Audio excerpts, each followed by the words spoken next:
जय गुरु जी। दोस्तों ये है आपका अपना प्रिय आरजे आदि आदि कश्यप मुंबई मानुस और आपके लिए लेकर आया है आपका मनपसंद प्रोग्राम पॉजिटिव कर्मा। आज है एपिसोड नंबर 489 यानी कि 489। दोस्तों ये प्रोग्राम मैं प्रसारित कर रहा हूं लखनऊ से और प्रोग्राम में आज एक छोटी सी कविता और एक बहुत ही सुंदर सी कहानी सुनाना चाहता हूं। मैं शुरुआत करता हूं इस कार्यक्रम की कुछ इस प्रकार। आरजे आदि आदि कश्यप मुंबई मानुस लेकर आया है पॉजिटिव कर्मा।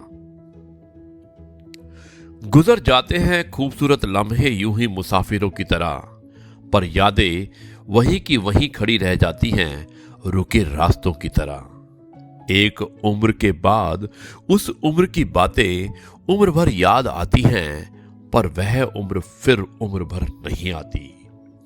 इसलिए हंसते हंसते कट जाए रास्ते, जिंदगी यूं ही चलती रहे और सभी खुश रहें, प्यार से रहें। जिंदगी जी भर के जियो, खुल के जियो, क्योंकि ये जिंदगी ना मिलेगी दोबारा। दोस्तों ये है आपका अपना प्रिय आरजे आदि आदि कश्यप मुंबई मानुस।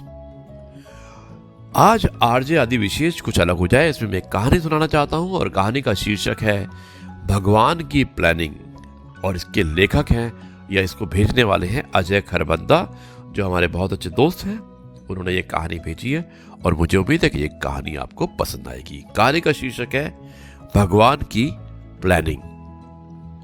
दोस्तों एक बार भगवान से उनका सेवक कहता है कि भगवान आप एक जगह खड़े खड़े थक गए होंगे, एक दिन के लिए मैं आपकी जगह मूर्ति बनकर खड़ा हो जाता हूं और आप मेरा रूप धारण कर घूम आओ। भगवान इस बात को मान जाते हैं, लेकिन शर्त रखते हैं कि जो भी लोग प्रार्थना करने आए तुम बस उनकी प्रार्थना सुन लेना, कुछ बोलना नहीं। मैंने उन सभी के लिए प्लानिंग करके रखी है और सेवक इस बात को मान जाता है। सबसे पहले मंदिर में बिजनेसमैन आता है और कहता है भगवान मैंने एक नई फैक्ट्री डाली है, उसे खूब सफल करना। वो माथा टेकता है और उसका पर्स नीचे गिर जाता है। वो बिना पर्स लिए ही चला जाता है। सेवक बेचैन हो जाता है। वो सोचता है कि रोक कर उसे बताए कि पर्स गिर गया है, लेकिन शर्त की वजह से वो नहीं कह पाता। इसके बाद एक गरीब आदमी आता है और भगवान को कहता है कि घर में खाने को कुछ नहीं है, भगवान मेरी मदद करो। तभी उसकी नजर पर्स पर पड़ती है और वो भगवान का शुक्रिया अदा करता है और उस पर्स को लेकर चला जाता है। अब तीसरा व्यक्ति आता है। वो एक नाविक होता है, नाविक यानी कि सेलर। वो भगवान से कहता है कि मैं 15 दिनों के लिए जहाज लेकर समुद्र की यात्रा पर जा रहा हूं, यात्रा में कोई अड़चन ना आए भगवान।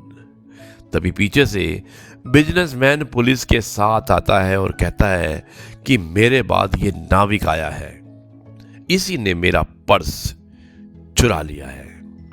पुलिस नाविक को ले जा रही होती है, तभी सेवक बोल पड़ता है। अब पुलिस सेवक के कहने पर उस गरीब आदमी को पकड़कर जेल में बंद कर देती है।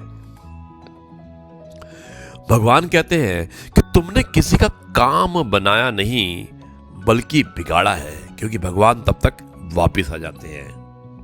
वो व्यापारी गलत धंधा करता था, अगर उसका पर्स गिर भी गया तो उसे फर्क नहीं पड़ता, इससे उसके पाप ही कम होते, क्योंकि वो पर्स गरीब इंसान को मिला था और पर्स मिलने पर उसके बच्चे भूखों नहीं मरते। और रही बात नाविक की, तो वो जिस यात्रा पर जा रहा था वहां तूफान आने वाला था। अगर वो जेल में रहता तो जान बच जाती, उसकी पत्नी विधवा होने से बच जाती, पर तुमने सब गड़बड़ कर दी। दोस्तों कई बार हमारी लाइफ में भी ऐसी परेशानी आती है जब हमें लगता है कि ये मेरे साथ ही क्यों हुआ, लेकिन इसके पीछे भगवान की कुछ प्लानिंग होती है। अब दोस्तों इस कहानी से हमें शिक्षा यही मिलती है कि जब भी कोई परेशानी आए उदास मत होना। इस कहानी को याद करना और सोचना जो भी होता है अच्छे के लिए होता है। दोस्तों, ये है आपका अपना प्रिय आरजे आदि। आदि कश्यप मुंबई से मानू सर आपके लिए लेकर आया था आपका मन पसंद प्रोग्राम पॉजिटिव कर्मा। अब मैं इस कार्यक्रम को यहीं पर समाप्त करता हूं और कल आपसे एक बार फिर मुलाकात होगी एक नई कहानी, नए किस्से और नई बातों के साथ। तब तक के लिए कहता हूं नमस्कार, जय हिंद, वंदे मातरम, भारत माता की जय। जय गुरु जी, शुक्राना गुरु जी।